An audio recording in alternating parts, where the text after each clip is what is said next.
In 2000, when the DRZ 400 launched, I don't think anyone would have expected it to become the icon that it has.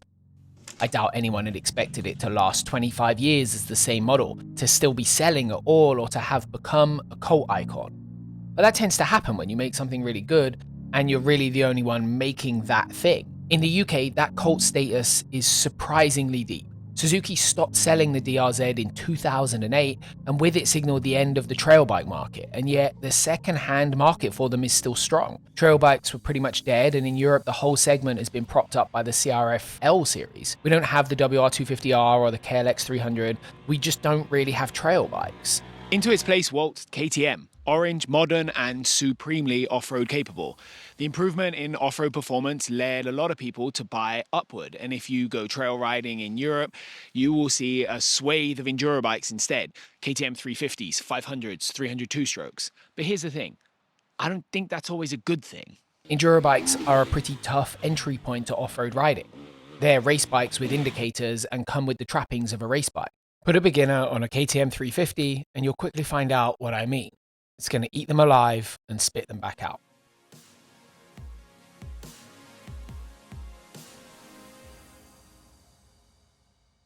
I'd argue that as a sport, off-road motorcycling is kind of crap at helping people into it, and that there's a big chasm that could do with filling.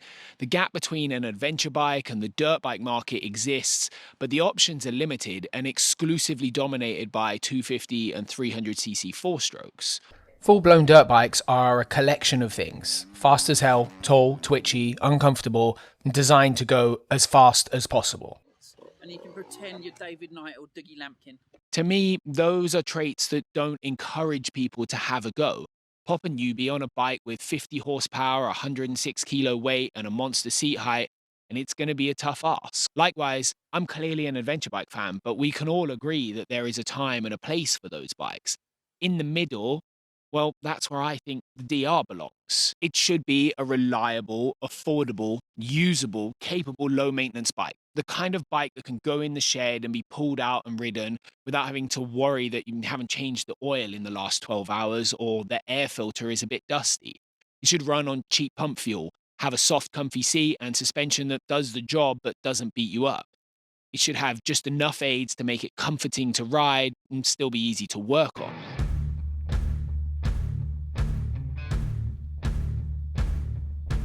On paper, the new DRZ 400 seems to be most of these things. The motor is a heavily updated version of the outgoing one, and it still stores its oil in the frame. That should give us great reliability from prior knowledge and lots of oil to work with and for reliability. The whole chassis is new, but unless something was lost in translation with the Japanese engineers, the geometry is the same as the outgoing bike. The new KYB suspension is a fully adjustable upside down 280mm fork and a new 290mm shock. It's now fuel injected and has ride-by-wire, but operates with a cable throttle still. Ride-by-wire means modes to change the power. It means you can have ABS and traction control. I know a bunch of you are in the comments complaining already, but that's enforced by governments around the world, not Suzuki, so chill your boots. It's not a bad thing if Suzuki do it well. It's not an adventure bike, but it's also not full dirt bike seat height at 920mm or 3 Freedom Eagles. The sticking point most people seem to hit is the 5-speed box. We'll get to that. The takeaway here is that on paper, this DRZ is trying to do exactly what the last DRZ did. Nothing more, just more modern. When a bike is built for off-road, it is inevitable that someone will want more performance from it. We've been doing this for thousands of years. We used to crossbreed animals, we used to race chariots. We were always trying to make things better. I can guarantee that some people won't get enough performance from the DRZ and will start chasing more. But here is where we find the point of Suzuki's superpower as a manufacturer. I think they make some of the most complete, well-balanced bikes in the entire market. The motor matches the suspension, which matches the chassis, and really the only shortcoming is the stock tire. In fact, for me, the motor was the most surprising bit. What I'd hoped for was that we'd find it at the junction of kind of old school feel, but with some of the smoothness you get with a lot of modern upgrades. And what we got, well, it was exactly that. I think it helps that Suzuki are not reinventing the wheel here. Most brands will redesign a bike from the ground up in the name of progress. Easier manufacturing, more power, more profit. Look at the 800 GS or the 4CS WP Fork era. But the DRZ sits in a class of bikes that don't require that, and Suzuki chose not to do that. You could say it's brave or tight, but we will never know that answer. The engine is literally a revised version of the old bike, and it rides like a modern version. The power delivery and the fueling is ridiculously consistent and predictable. There isn't a blubbery jerkiness to be found, and that makes it fantastically easy to ride. Adding a slipper clutch to the mix means that both rolling on and rolling off and gear changes are all significantly more luxurious than a bike designed in the year 2000. You can run it to the bottom of the RPM without messing with the clutch, and it will chug gently up anything, but it's still got more than enough pep to be fun and lively. A little clutch pop will get you doing a wheelie or hopping over a hole on the trail, and that makes it way more fun to ride than any other trail bike I've ridden beyond, well, the outgoing DRZ. This is in second gear. It's so hard to stall. But at the same time, the thing that the CRF has, where it's hard to ride, not just hard to stall, this doesn't have.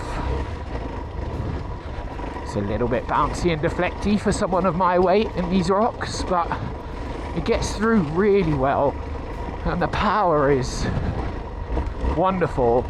And I'm gonna go, there's nothing more to say on that. It's just super easy to ride. Despite having an all-new frame, Suzuki kept the basic geometry the same, and it works. I think the handling is one of the standouts of the bikes. It's heavier than it was, but it doesn't really ride heavy. It rides easy, accurately, and precisely, holding a line really well in a corner, and that gives it a massive advantage over its rivals. The suspension is trail bike soft, and for a 100-kilo rider, you are going to want to respring it, but Suzuki have done a great job of making it work well. It'll bottom out on medium hits, but it never feels horrible. That crashing metal-to-metal feeling isn't really there. It tracks the ground well, it bounces around a bit, but it feels like relatively decent quality. It's unremarkable, but in the best kind of way. You are not going to win a Supercross on it, you're not going to win a World Enduro on it, but it gets the job done. Where the biggest riding upgrades come with the DRZ is in the detail. All of it feels great. The clutch has a direct feel, the throttle is light and has fantastically smooth response, and the front brake is incredibly deft and easy to modulate. All of these little details roll together to make a bike that has a wide window of operation and a noticeable upgrade on the outgoing model. You can ride it more like a dirt bike than any of the competitor trail bikes I've ridden without it being a full-blown enduro bike. It's mostly comfortable for sitting down on the fire road, but you'll not spend 8 hours sat on the seat without a little discomfort. When I reviewed the CRF 300 Rally, my biggest criticism is that I don't think it's a bike that has a high enough ceiling of performance to work for progression. It's a fun bike, a nice bike, but growing your skills in a meaningful way that translates to all the other types of off-road riding is not its strong suit. And if you're a more experienced rider doing fun, playful stuff, it's annoyingly difficult to do. Now, the DRZ for me is almost the opposite.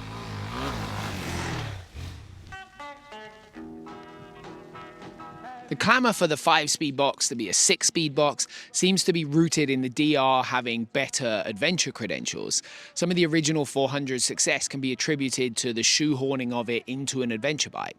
It does that remarkably well, and the aftermarket really made that happen. You can even get a wide ratio gearbox from Australia. But when you adventure with a bike, you make it a different thing and you ask different things of it, and I don't think that's what we need this DRZ to be. It can be and would genuinely make a great adventure platform, but we also need it to be a great trail bike. The kind of bike that when someone asks, hey, what should my first bike be? You point them at a Suzuki dealer. The DRZ is a beginner bike. It's probably the best beginner bike I've ever ridden. It's not just easy to ride with really good components like a light clutch and a good brake. It's also got a ceiling that's good. You can ride this like a dirt bike. I guarantee you will see a video in the next year of someone ripping a motocross track on it. I'm not going to argue Suzuki would do well to make a 20-litre tank 6-speed gearbox version.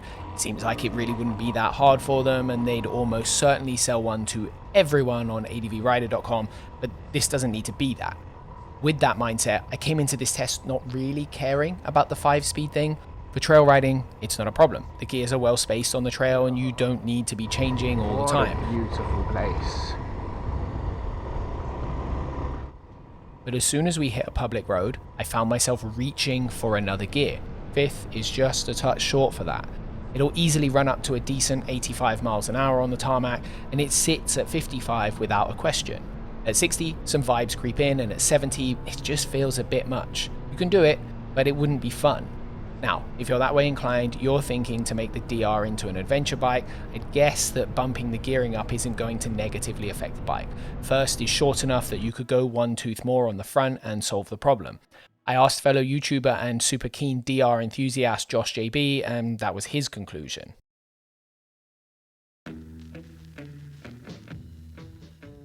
The success of the original DR was partially due to how much the community grew behind it. They modded it, they talked about it on forums, and the fan base grew. It was a cheapish bike that you could squeeze a ton of good power from, and it offered decent, reliable, long-distance performance. It was a dirt bike with a carb and an ignition. It was as simple as a modern bike could kind of be. But the making of a bike street legal in this day and age means we need emissions and safety regs, and that changes all around the world. You need ABS and traction control and catalytic converters. That means less worrying about fueling being decent, worrying about crashing on shitty roads or losing the back end on a slippery hill. But some of you, I don't think you're gonna like it. And look, I get it. These things do add some complexity to your motorbike. However, I can't remember the last time EFI was less reliable than an FCR carb. You're never going to have to worry about tuning your accelerator pump, your float needle wearing out and sticking, or your pilot jet being blocked again. The other side of this is how well Suzuki electronics are executed. They've quietly been doing a decent job of this for a long time. I'm not a big fan of the ABC map names they use, but working the menus is quick and easy. The gravel mode traction control is much better than it has any right to be, and for a huge portion of the population, this is going to be an upgrade. You almost never feel it doing its job beyond helping the bike track straighter up slippery terrain. What the fuck? A traction control mode that is actually good. It limits more aggressive clutch pops, but hey, it does a better job than you'd expect and is a great asset for most people to have. The ABS isn't quite as good. On gravel roads, it works superbly, but anything more technical or where the wheel comes off the ground, it can't handle and it turns into a bobsled.